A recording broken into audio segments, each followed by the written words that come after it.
수천 년 역사를 가진 관광의 나라, 뜨거운 사막은 물론 화려한 휴양지까지 MZ가 사랑하는 한 달 살기 성지가 된 이집트. 그런데 막상 이집트 국민들은 굶고 있다고? 세계 7대 불가사의인 피라미드와 스핑크스, 그리고 미라를 볼 수 있는 곳 이집트는 대표적인 관광의 나라 중 하나입니다. 먼저 이집트의 관광산업 규모를 살펴보면요, 관광산업이 전체 GDP에서 차지하는 비중이 잘 나갈 때는 10% 이상까지도 올라가기도 했는데요, 2023년 기여도는 8.3%로 추정되고 있습니다. 아프리카 내 관광객 순위 1위 국가도 이집트고요. 이집트의 관광산업 종사자는요, 총 200만 명 규모로 추산되고 있는데요. 이것은 우리나라가 2021년 기준으로 관광산업에 종사하고 있는 사람의 숫자가 약 19만 명에 이른다는 것과 비교해보면 이집트의 경제에서 관광이 차지하는 비중이 얼마나 큰지 쉽게 알 수가 있습니다. 이집트가 여행지로서 이렇게 인기가 많은 이유가 있습니다. 고대 문화유적만 유명한 것이 아니라 사막 투어, 바닷가 투어 등 타고난 지리적 조건으로 아주 인기 있는 관광지가 이집트 곳곳에 있습니다.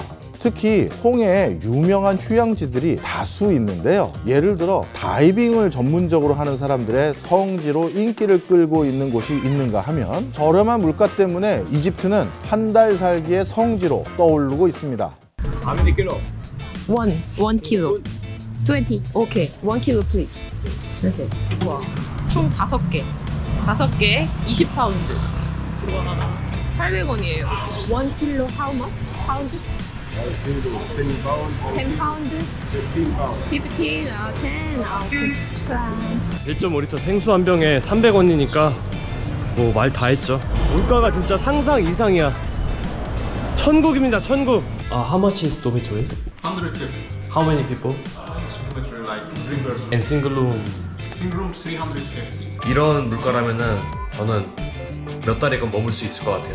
그런데 이집트가 하루아침에 관광의 나라로 떠오른 것은 아닙니다. 아시다시피 이 나라는 오랜 역사를 자랑하는 관광지를 대거 가지고 있죠. 19세기부터 20세기까지 유럽인들의 핫플레이스가 바로 이집트였습니다. 지금처럼 낙타를 타보기도 하고 피라미드 내부를 구경하는 등, 또는 피라미드를 등산 즐기는 것처럼 오르는 그런 관광 코스도 유행이고요. 또 스핑크스에 올라가서 사진 찍기도 유행이었던 시절이 있습니다. 게다가 2000년 전 고대 로마인들에게도요, 피라미드는 놀라운 물건이었습니다. 피라미드가 조성된 지가 4000년이 넘었기 때문에 고대 로마인들에게도 이 고대의 피라미드는 오래된 문화유적지로 인기를 끌었던 것이죠. 그리고 진짜 크다, 피라미드 빼고 다 별로, 바가지 왕창 썼다, 이런 문구가 낙서로 있다는 썰도 있습니다. 이처럼 고대 로마인들도 이집트에 놀러와서 바가지를 썼다는 이야기가 있는데요, 그런데 이게 옛말이 아닙니다. 여전히 이집트는 바가지의 나라로 유명하기도 합니다.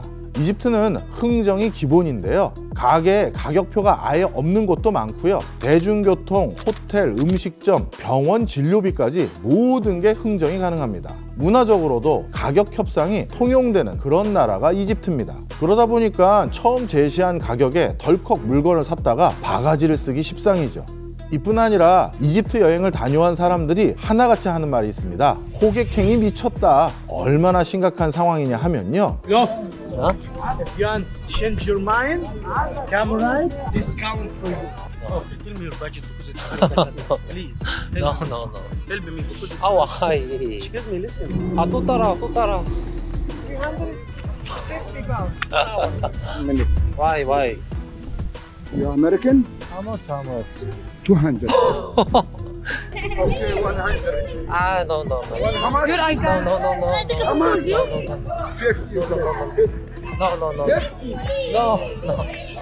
고대 유적지와 타고난 자연환경, 석유와 천연가스 등의 자원까지 풍부한 이집트는 많은 것들을 갖고 태어난 나라입니다. 그렇다면 이집트가 이 타고난 것들을 바탕으로 잘 먹고 잘 살고 있을까요? 정답은 전혀 아닙니다. 앞서 말했듯이 이집트는 여행객들에게 한 달 살기의 성지, 천국이지만요, 현재 이집트 국민들 사이에서는 삶이 지옥으로 변했다라는 말까지 나오고 있는 상황입니다. 현재 이집트 경제 상황은요, 1인당 GDP 순위 130위에 해당되는데요, 이란, 모로코, 필리핀보다 낮은 수치입니다. 최근에는 이집트의 화폐 가치까지 폭락해서 물가가 치솟고 있는 상황이고요. 정부는 식량난에 국민들에게 닭발 먹으라고 홍보하기까지 이른 상황인데요. 사실 닭발이야 우리나라에서야 즐겨 먹는 음식이지만 이집트에서 닭발은 주로 반려견 사료 재료로 이용하는 물건이기 때문에 국민들 사이에서 요즘 분노가 높아지고 있는 상황입니다. 그렇다면 대체 이집트는 왜 이렇게 됐을까요? 첫 번째로 정부에서 찾을 수 있습니다.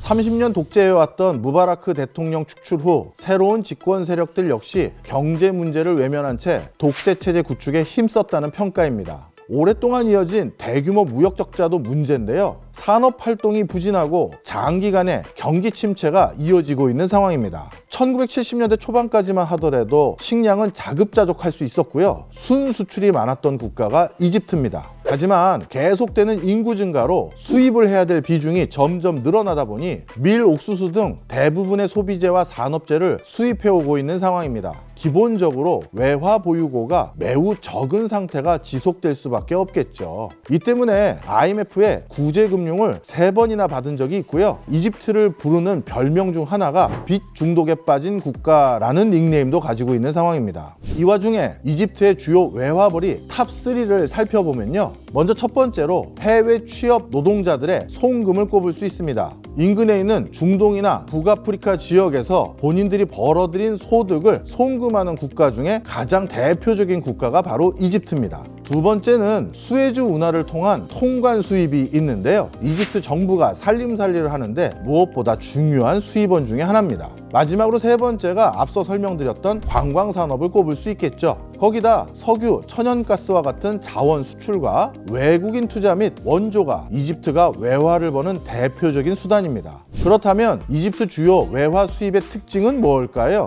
대부분 대외 환경에 취약하다는 점을 꼽을 수 있습니다. 외부 환경에 나라 경제가 영향을 받는 건 대부분의 나라에서 보여지는 일반적인 특성이지만 이집트가 유독 약하다고 볼 수 있겠죠. 이집트 관광산업만 봐도 우여곡절이 정말 많은데요. 2011년에는 일명 아랍의 봄인 시민혁명 이후 테러 등 치안이 악화됐고요. 그 후 갖은 노력으로 관광산업을 다시 회복시켰나 싶었는데 이제는 또 코로나19가 발생했습니다. GDP 기여도만 봐도 일련의 사건들이 정말 이집트 경제에 큰 영향을 끼친 걸 쉽게 확인할 수 있습니다. 현재도 이집트는 이스라엘 팔레스타인 전쟁으로 인해 관광 산업을 크게 활성화시키기 어려운 상황에 처했죠. 게다가 지금 이집트는 경제 성장 속도, 인프라 수준보다 인구가 빠르게 늘고 있어 빈곤율이 증가하고 있는 큰 위기에 직면해 있는 상황이죠.